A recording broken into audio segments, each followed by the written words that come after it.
Hi, welcome back to another exciting adventure right here on Radio Wasteland, the best in absolutely anything. I'm your host, Chauncey Hallworth. This is my co-host, Kara Kittrick. The best in any topic, anything, any Yep. noun. Best burger. All right, Kara, what's going on in the news? Okay, so we start out in the New York sewers, where scientists have found isolated samples of coronavirus that display unique mutations. They don't think these mutations are harmful necessarily. They've been floating around for a while, apparently without overtaking strains like Omicron and Delta, but they don't know where they came from, possibly from infected rodents or other animals. So far, none of these strains have shown up in any human patients. So when I saw this, I was thinking, like, is this uncommon? Like, Right, are they just sending us this like to freak us out? And there's actually like crazy strains of hepatitis down there too, or something? Or is this like something that I should actually care about? Honestly, I suspect it's more clickbaity than anything else. Right. But like, it is of scientific interest. I don't know that this story is actually, this is not something anyone should panic or care about if you're not like studying COVID, because this is the genre of news that's like scientists say something that is mainly intended for other scientists being like, hey, isn't this weird? And then the news people are like, if we do the headline in such and such a way, then people will panic. And so that's what we're going to do because we want clicks. So I think that's kind of it. Because definitely there are so many strains of every virus and pathogen on Earth, and they're all over the place all the time. So yeah, because the first thing I thought when I read it, really the first thing I thought, which I assume is the same first thing a lot of people thought, at least in my age bracket, and that's Lamprey Man Monster of the Week from the X-Files. Exactly. Yeah. And that's what this story is doing on our show. Yeah. Because like I heard it and I'm all, oh my God, that's gonna happen. Right. Yeah, no, I think that is the association they're sort of going for. Like, we got two things. We got sewer monster rat weirdness. Yeah. We got unexplained COVID mutations. Put them together, you get a terror sandwich. Right. Yeah. So is one of your news articles Rudy Giuliani? Actually, no, it isn't. Okay, then I'll tell you. Did he do something? Please tell me. But so you know about Rudy Giuliani being on The Masked Singer? Oh, yes. Yeah, I don't watch that show. But yeah. Didn't they have Sarah Palin on? Like, having Rudy isn't worse than having Sarah Palin. Well, she didn't try to, help overthrow the government. Yeah, but she would have if she was in the government. Pitbull with lipstick. So there's a test that my wife has online to see how people feel about things, and you take the test, you can see what people, pull. Uh-huh.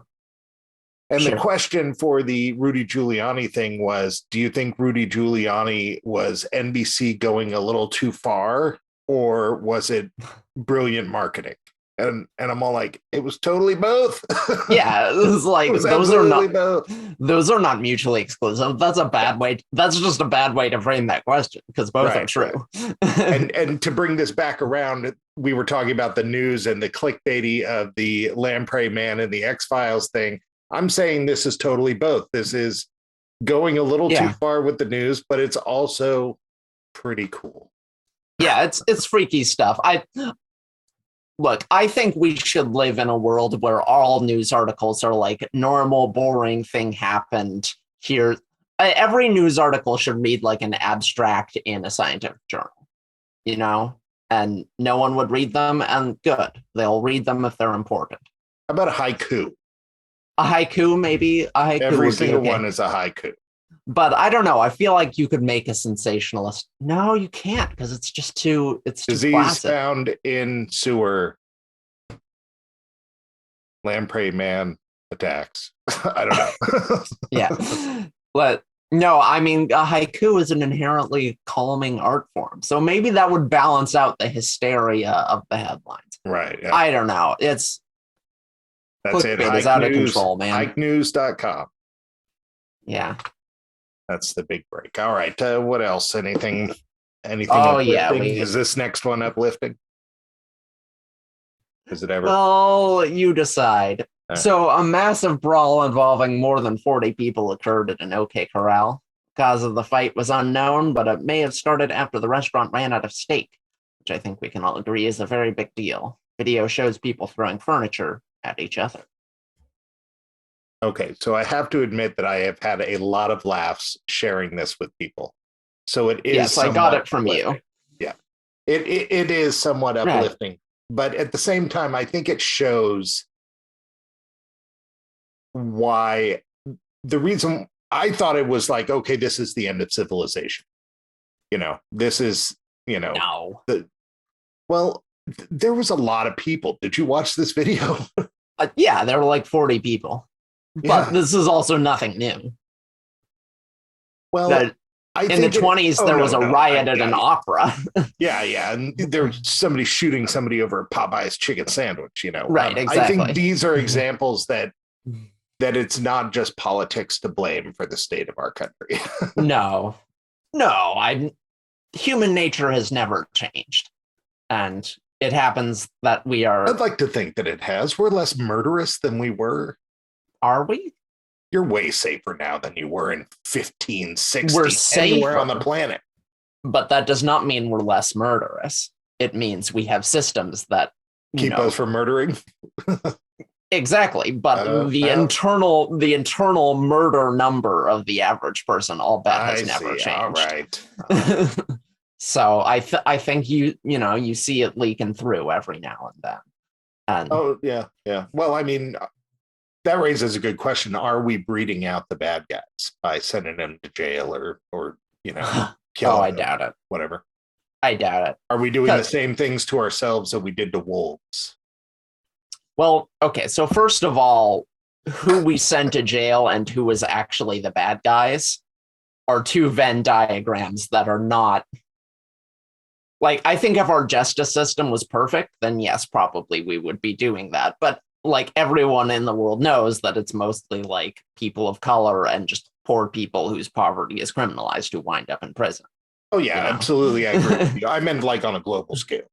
Yeah, on a global scale, maybe, but we've always had systems of justice, and also evolution takes place over 10,000, 100,000 of years, and civilization in its current form has existed for like a couple thousand. So it's way too soon to see any tangible results. Okay, I have a crazy question. This is a potentially socially canceling question. Okay, lay it on me. But I mean, it's an acceptable question. It's a scientifically valid question. And should we kill black people? No. Throughout history, you were worrying me. I don't know where you're going with this. It's close. It's close. Throughout history, men have subjugated women on just about every culture. Sure. Yeah. Through doing that for 200,000 years, have we inadvertently bred a more docile woman? Yeah, maybe. Okay. So honestly, that wasn't so bad. Nobody's coming after me.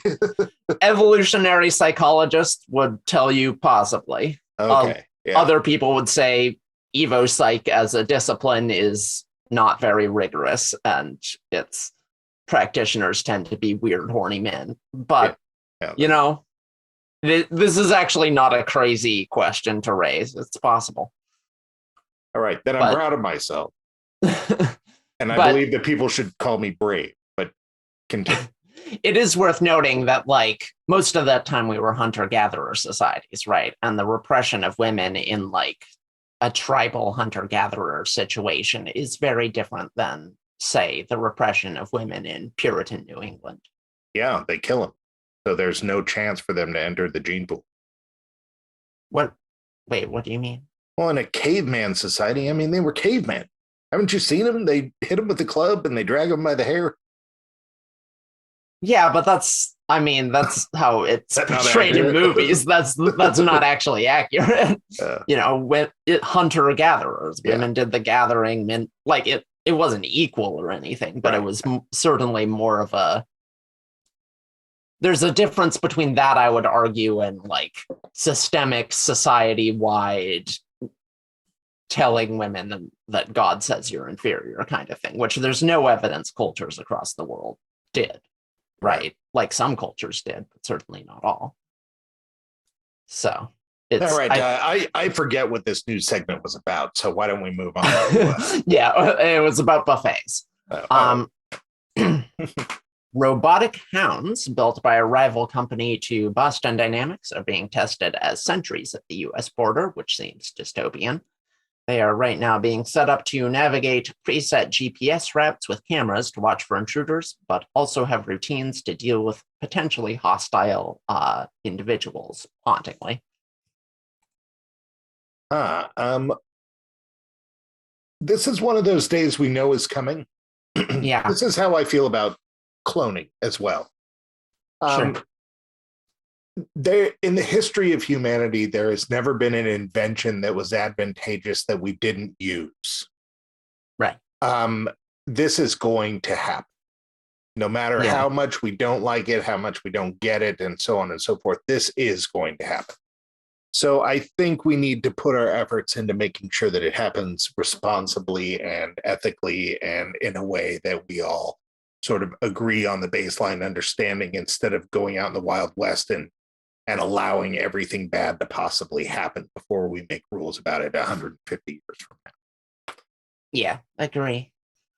Because I agree it's scary, because, there is one thing that would terrify me more than coming through a dark desert and seeing a cowboy with a gun, and that is a robot dog with a gun.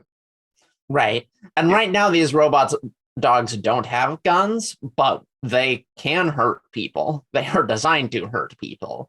And, just the fact that they're being used for surveillance, this tells me that, the innovation of drone soldiers with machine guns is probably not that far away. Because, if we can build, yeah.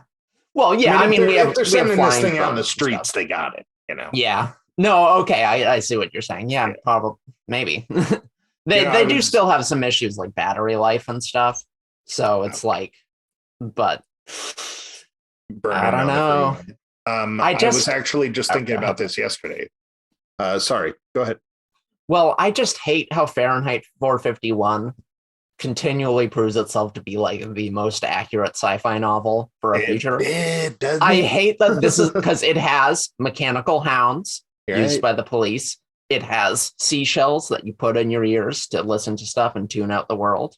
All right. Ear pods. It had TVs the size of the wall of your house.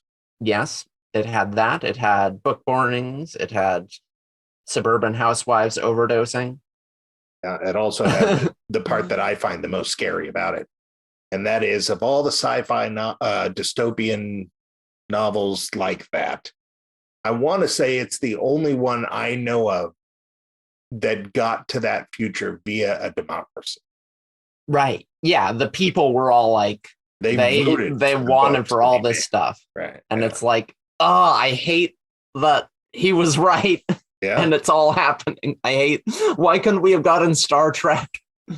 Yeah, I would have even preferred, something like, I don't know, it's a cyberpunk dystopia kind of. I would prefer like Neuromancer or something. Rollerball. Just because, Well, just because at least it's like.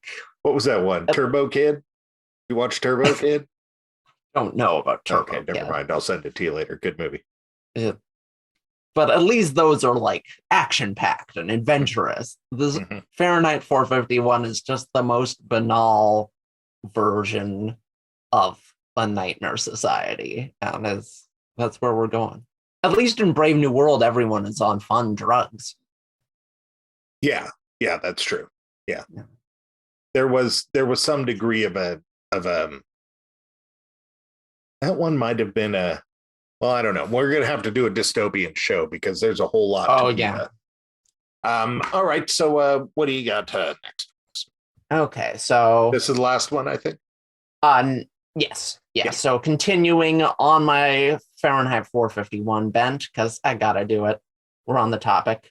Dozens of books by authors of colors have been pulled off the shelves in small towns across the country for, quote, teaching critical race theory, even though naturally none of them have anything to do with this law school level concept. Many of them are children's books that just happen to incidentally mention the existence of racism, or don't even do that, but have non-white characters. Much of this spurred last fall when a Texas representative released a list of about 850 books that he claimed, quote, make students feel discomfort.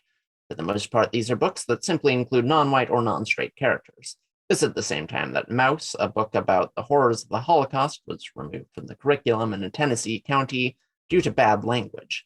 It will probably be replaced with a more light-hearted book about the Holocaust, one that doesn't feature actual stories from the time, such as The Boy in the Striped Pajamas. I editorialized a little bit there. Yeah, no, I get you. I get you. Might as well be like the real news instead of the fake news, right? Editorialized. Yeah. Hey, we are not journalists and we have no obligation whatsoever. So no, I saw something on the news about people burning some books, and I did joke to myself about it yesterday, not joking about this. I mean, I think this is absolutely terrible, but I'm in Target, and the town I live in, Medford, or at least I live outside of Medford, Oregon, is very white. Yeah. The population is very white. And in there, they have like this whole section for like Black history. And one said like something to the effect of like noir goddess, like I'm a black goddess. Right. And like I was looking at it going like, you'd think they would have maybe not shipped that shirt here.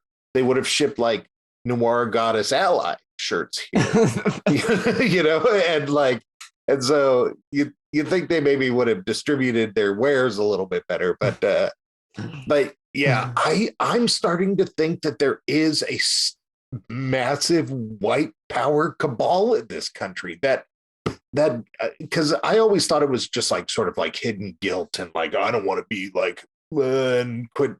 But now I think it might be card carrying because who's that Florida dude?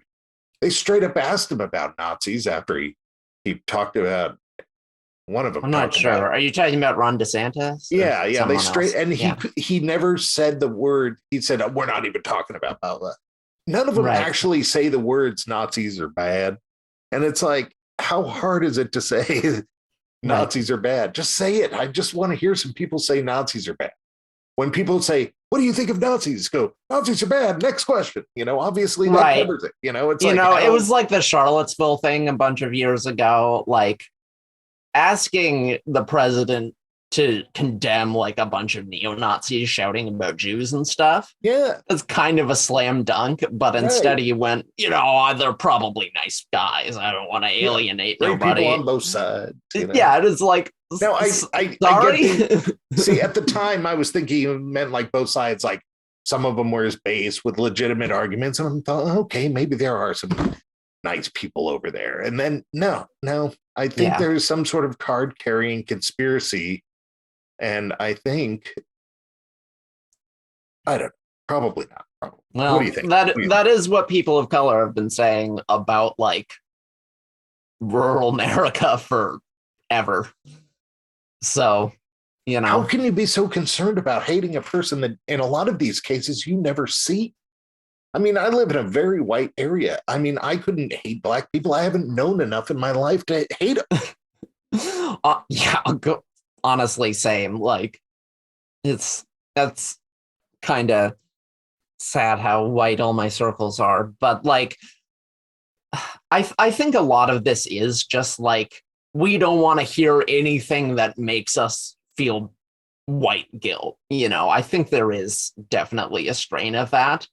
Yeah. But that in itself is definitely like hugely racist. Like, but there are a lot of people out there who are identifying with Christopher Columbus and Jefferson Davis as like a fellow white dude. I don't have basically you can be in my family. No offense if my family's listening, but if you're outside of like my parents, maybe my grandparents, we pretty much cut it off there. I kind of view you as like, yeah, sure, we're related, but I'm not connected to that person's decisions in any way.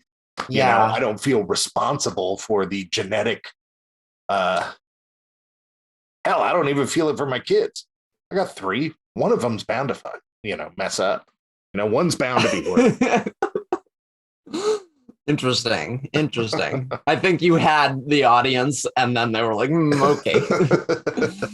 But yeah, do these people really feel the connection? Like if it's a black person is talking to you and they say, yeah, well, white people held black people as slaves. I'm like, oh, holy crap, I'm white. I did this. It's like, what's the problem with it's weird. Yeah, I think a lot of these things that were banned were also, like I said, incidentally mentioning the existence of racism today, which is a huge no-no on the right. Basically, like I have actually we live in a non-racist world today. Yes, I've talked to Republicans. In fact, Republicans who we both know who have been like, there is no racism in this country. Black people don't have it any harder. Which those exact words in that order I have heard, and I was just like flabbergasted. I'm like, what reality do you live in to even remotely believe that? It makes no sense. Well, the reality they live in is a world that is just black and white. Because look at the left. The left is a world who the reason why they're fighting this is because there's the left who is portraying this message, at least the stuff that's being shared with them. I'm not saying everybody on the left, that America is terrible. America sucks. Sure. Nothing's gotten better for anybody. Black people don't have it better than they did 100 years ago. And, some crazy messaging where it's just so black and white. And you're all like, we totally sucked. Now we kind of suck. And tomorrow we're hoping to suck a little bit less, or America was great in the beginning, then we got greater. And tomorrow we hope to be even better. That's the same statement each time. Just, I don't know. Yeah, I feel like... Sorry, I didn't mean to ramble.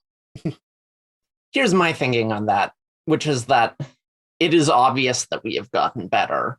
And any criticism of like racism today should not have to come with a disclaimer to spare white people's feelings that, yes, it is, at least we don't have slaves anymore.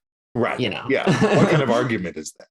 I think if you hear someone talking about racism and your thinking is like, this makes me uncomfortable, this makes me feel bad, it's like, maybe it does, but that's a sign that you need to get over yourself. And people don't want to hear that. I find the best way out of those conversations is, yeah, that's terrible that those people did that. Right. And I mean it, makes it easy. I'm not even lying. It is terrible that those people did that. Right. So it's like, I don't know. I think people got really confused when they started bringing up how life today is holding up old racist institutions that we don't even necessarily know that we're contributing to. Exactly. And I think that's where people really kind of started to get confused. I get confused on that, but then I finally decided, there was a time that I was like back and forth. And I'm like, what do I do? This is stupid. I don't know. I'm trying to figure it out. And finally I decided, well, if I go through my life just being a nice person, I think I'll probably do more good than damage. So I'm going to keep doing that. Yeah. Yeah. When it comes to the micro stuff, don't get me wrong. When it comes to the big stuff, it's easy to find a footing to fight from. A lot of the little stuff, it's hard to find a footing to even fight from. Right. Yeah. And I think a lot of it is, I don't know. It's a difficult thing to talk about because it is much more complicated. I think now than like, in the 60s, you could say, hey, we really can't vote, right? Because if we go to the polls, Klan members will shoot us. Right. That's a real easy thing to wrap your head around. Exactly. Yeah. Versus an easy something thing to find to fight. There's the obvious enemy.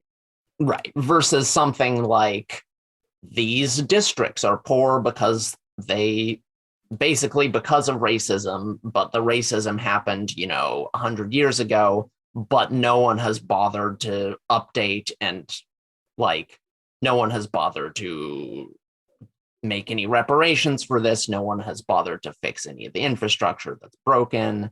It's over policed because there's lots of kids who had lead poisoning who committed crimes. And then that kind of thing is like, okay, but who are the Klan members in this scenario, right?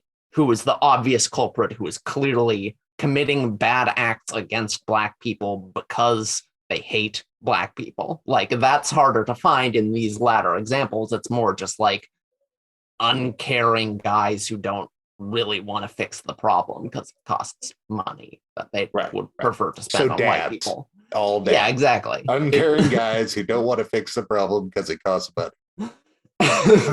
Right. And it's harder to get riled up about that. And, you get into the nitty gritty, and right-wing outlets have, on any issue you care to mention, have really just flooded the narrative with, hundreds and hundreds of arguments, most of which are just random and disingenuous and don't make any sense. And it's just like, it's hard to pick through it. It's hard to debunk all of them. It's hard to wrap your head around it. So it's, I've heard people talking about, well, Black people getting shot isn't that big a deal because the police mostly don't shoot people. It's like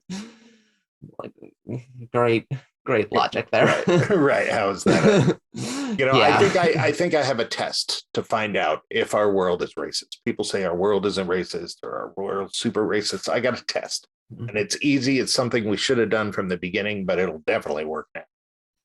Squares. Okay, I'm excited. Squares.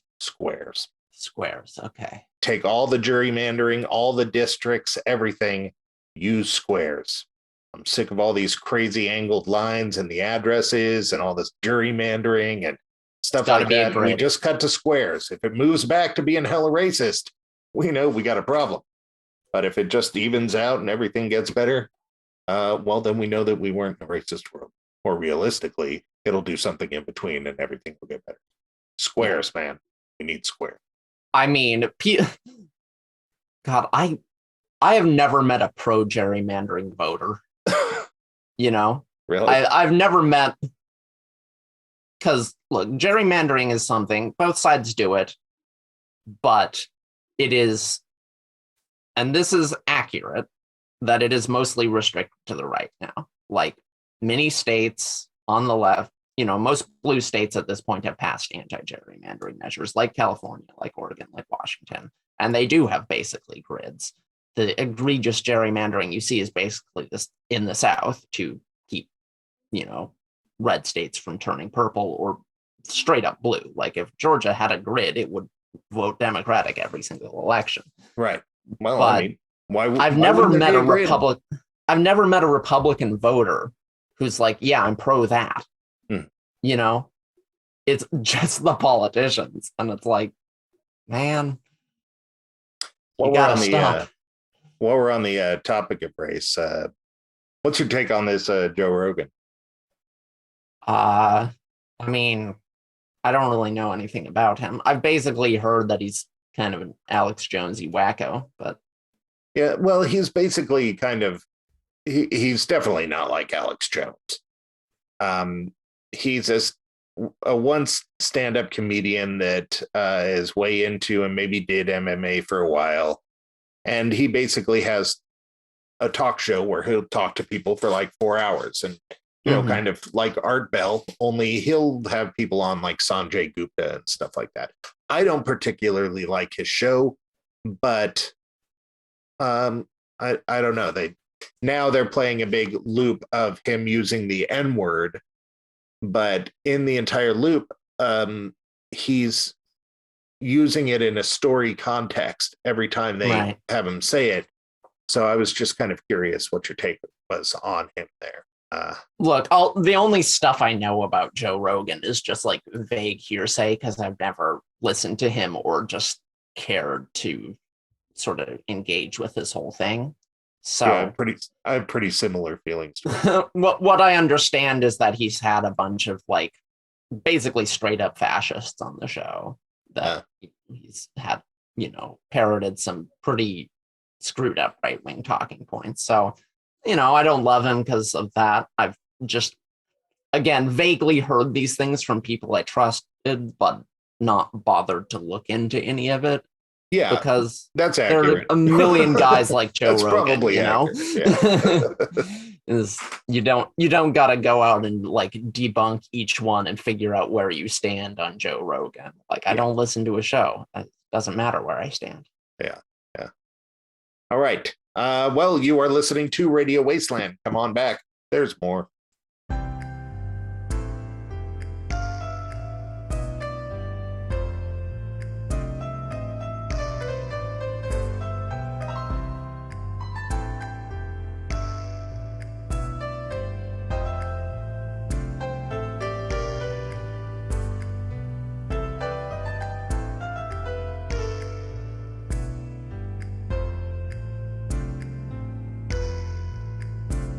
All right, welcome back to Radio Wasteland. Kara, tell me about something weird. I will. So this time we have the case of sudden nocturnal death syndrome among Hmong refugees following the Vietnam War. So sudden nocturnal death syndrome is not well understood. It's not known what causes it. One day its sufferers are fine. The next day they are dead due to having died during the night. It is associated with the hardening of certain tissues in the heart, although that isn't thought to be the actual cause, just something that accompanies it, and also in many cases with chest pains. So here's where it gets weird. In the 1970s, Hmong people in the US who were sort of fleeing war, and also Hmong people who were still in Laos dealing with civil war and guerrilla warfare and that kind of thing, were suffering from the syndrome at a very weirdly higher rate, and researchers started to take notice. So the sufferers themselves had this cultural belief that because they weren't able to worship properly in this new country, because they didn't have access to their shamans and their shrines and so forth, that the ancestors couldn't protect them from nocturnal evil spirits. And this was something that was sort of widespread among this population. And many of them experienced night terrors and sleep paralysis involving demonic creatures attacking them as they slept. And of course, many of them died, cause unknown. This would eventually become the inspiration for Wes Craven's Nightmare on Elm Street. Sweet. Yeah, I thought you'd like that last bit. Yeah. That is weird. Night terror, sleep paralysis, man. I've had it like once, maybe twice, and it was absolutely terrifying. Yeah. So terrifying. I've had it a bunch of times, but because I have very just disturbed sleep in general. Also, sometimes I get it without the paralysis. So one time I had this like ghost in a red sweater standing over me, and I jumped out of bed and like attacked it, and my hands just sort of went through it, and it just kind of looked at me like, and then it just sort of faded away. And it's like, okay. Well, maybe what I had was not sleep paralysis. Basically, I was asleep on the couch, and then I woke up, and I was wide awake, but I couldn't open my eyes, and I couldn't move. And I could hear everything that was going on. It was like I was buried alive or something.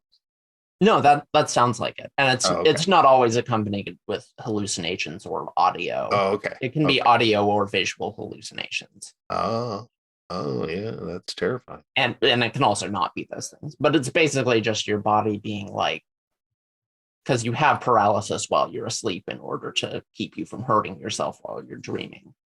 Right, yeah. And then it just doesn't shut off quickly enough. So but it doesn't kill people. Right, you'd look like those kids on the VR who get startled and run into a door or whatever. Exactly. Yeah. Dreaming would be pretty like perilous if we didn't have that. So, I've thought I've seen people through the corner of my eye or misjudge something as a figure or something like that. But when you're talking about like sleep paralysis, hallucinations, how real are? Oh, they're extremely real. They're like you're seeing it in real life. So actually, I will say a lot of them, I used to have it more in my old house just because the way the smoke detector was, it made sort of this shimmery pattern on the closet. And that combined with sleep paralysis hallucinations, like those shimmery patterns would sort of form themselves into like these white, sort of sepulchral, like pale green white figures that were glowing. Huh. So very ghostly, very freaky. And I will say a lot of they do have sort of this weird insubstantial quality to them, but no, they look completely real. Yeah, freaky. Yeah. Yeah. Yeah. Okay, so all these people died, and it was kicked up after Vietnam. I can't help but to think that it was chemicals, warfare chemicals, or something. Maybe, but Wasn't this that is all actually DDT and Agent Orange, and wasn't that all Vietnam? that is true. This didn't actually stop though. Oh. This was just when they first sort of became aware of it. But and they think it's genetic somehow because it's very pronounced specifically in Southeast Asian people. It rarely occurs in other groups. What a crappy thing to have genetically connected. Yeah, I know, right? Like, yeah. At least you go in your sleep. That's good. I mean, yeah, as ways to die, but then you consider that a lot of these people were having night terrors. Yeah, so that's true. Maybe they how good could it have been? Died of getting strangled to death by a ghost, or having a heart attack while they thought they were being strangled to death by a ghost. Then I go back to my first one. What a crappy thing to have connected to your thing. I was thinking the other day that genetically I might have hip dysplasia, like a German Shepherd. Oh no, but, that would be a lot worse. Yeah. So a couple hundred people died of this. But. Yeah, that's crazy. Yeah, and a lot of horror movies are inspired from weird little articles. The Blob, probably most famously, that there actually was a blob. It never ate anybody. Really? Yeah, what? So it was a UFO sighting. There was like a UFO sighting, and then they found like in a field a giant pile of mucus, like blobby mucus stuff. But by the time like an hour or two with the sun up, it had burned off. And that was there was an article about it in the newspaper, and that's what kind of did they ever figure out what it was? Nope. No. Yeah. That's gross and bad and weird. Yeah. I love it. Yeah. All right. You're listening to Radio Wasteland. Come on back.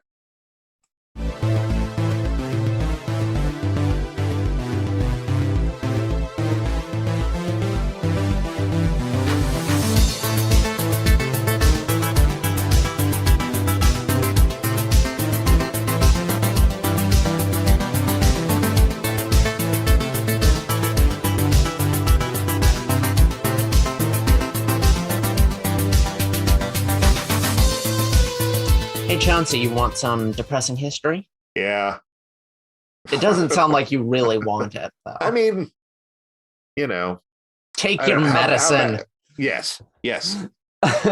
I'll confront the history of mine. You'll confront. Okay. So this isn't actually bad stuff we did this time. I want to take it to Russia, specifically the fact that they have never really had a fair election in that country's history. So the 2007, 2011, 2016, and 2021 elections have all been accused of being heavily rigged in favor of the ruling United Russia Party by a plethora of journalists and foreign observers. Reportedly, soldiers working for the government forced many individuals at voting stations to cast votes for the ruling party through threat of violence. And the final vote count reported by the United Russian Party differed heavily from the vote count tallied by observers from rival political parties and the foreign press. And in 2021, observers were not really even allowed to take part in the election at all due to allegedly COVID-19 restrictions. And on top of all of this, the ability of parties other than the United Russia Party to do any kind of like campaigning has been pretty non-existent due to various laws restricting political activity by non-government entities and by intimidation from authorities and violent supporters of the president. So this has been going on since the 90s, but it's thought that the elections in Russia in sort of the late 90s and very early 2000s were probably a lot more fair than they are today. kind of the mid 2000s to today that they've been like, yeah, we're not really gonna try to do this whole democracy thing. Yeah. Well, I mean, it's always amazing to me that people put up with this sort of thing, because these are massive populations. You think about North Korea. I mean, those people aren't doing very good, yet they put up with this dude. They actually kind of sound like they like him sometimes. They believe their own stuff, and I'm under the impression Russians kind of like Vladimir Putin. Yeah, well, again, it's kind of hard to know how many do and how many don't. Right. Yeah. Like, polls aren't any more accurate than the elections, right? And no one's really doing polls in the first place. Well, Americans seem to like him more. Ugh. Yeah, they shouldn't, because he sucks. Yeah. But yeah, I'm just always amazed that one person or even a group of people, are able to control a population. Another thing that irritates me is we've talked about this, people's use of words, and that Russia is not a communism. It has never been a communism. If it was a communism, it was for like 48 hours at best, and people take the word communism and apply it to places like Russia and China for some, and they just ain't, Well, I feel like, okay, I can push back on that one a little bit, because I feel like the USSR, I mean, obviously they failed to achieve the goals of communism, but capitalism has arguably failed to achieve the goals of capitalism, but we still call the real thing that existed in the real world that was practiced by capitalists capitalism. So I feel like it's fair to call what communism sort of ended up being in the USSR a form of communism. Well, it was more of an oligarchy. Well, yeah, but that has nothing to do with communism. Communism is a economic system. The political system is irrelevant to whether it's communist or not. And it was essentially communist in the sense that, there was no private property. There was no sort of there was sort of worker control in a sense, but again, that tied into the sort of political problems of the country. But there's no question they didn't achieve what the dreams of sort of the communist revolutionaries were, and their system sucked. Let's not mince words. The USSR was bad news, but I don't know. I think it's fair to say they got as close to communism as anyone did, and the party was called the Communist Party. I think we need to judge the facts of communism based on what it turned out to be like, not based on what it was supposed to be. Well, do you think that you think it's a dictatorship now? Well, I think it's an oligarchy essentially, but I think the US is an oligarchy too, honestly. They're much closer to a dictatorship. I don't think our elections are truly fair, but they're certainly closer. You think Trump? There are degrees, and I think their elections they essentially might as well not have them, because there's no way for the ruling party to lose if they're the only ones allowed to campaign, and they are the ones who get to say what the vote count was. Right. They're the ones who get to say, hey, we won. Right. So, which is we don't have that in our system. Our voting system, I think the electoral college sucks and all that, but I think our system, at least as it is now, is relatively secure against that kind of thing, just because the people in charge of it up until now have basically been local officials who aren't very partisan. Right. I know there has been a big push since 2020. Steve Bannon on his show has been telling people go out and run for these offices and then make sure Trump wins, essentially. It's which seemed like a conflict of interest, but right. Seems like they shouldn't be able to get elected, but they can. So I think there are serious vulnerabilities. I don't think those vulnerabilities have necessarily been exploited. And it's not the same situation in countries like Russia, where election fraud happens because the ruling party controls every level of the election. Yeah, that's terrifying. Yeah. Well, you succeeded. I depressed you? That is You've been depressing. depressed? I'm Good. thinking maybe we should do the depressing part not right at the end. So Yeah. on a downer note, see you next week. Look, I'm here to hurt people and cause problems. Oh, okay. Well, that's my whole thing. So job well done. Thank you. Thank you. All right. You've been listening to Radio Wasteland. Check us out next week.